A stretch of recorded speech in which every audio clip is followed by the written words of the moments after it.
আসসালামু আলাইকুম রহমতুল্লাহি ওবরাকাতুহু। আজকে আমার শ্বশুরবাড়ি এলাকাতে ঘুরতে আসলাম।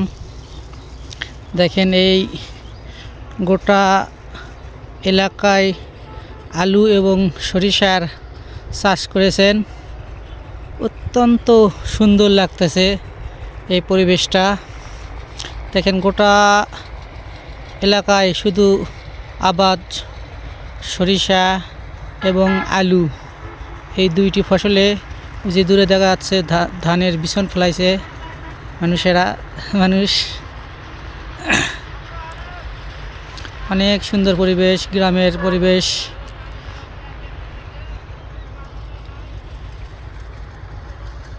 মাশাআল্লাহ, একদম গোটা পাতার সরিষা আর আলু গোটা পাতার ভরে ফেলেছে। খুব সুন্দর লাগতেছে। এই সরিষাটা দেখেন অনেক সুন্দর লাগতেছে, খুব ঘন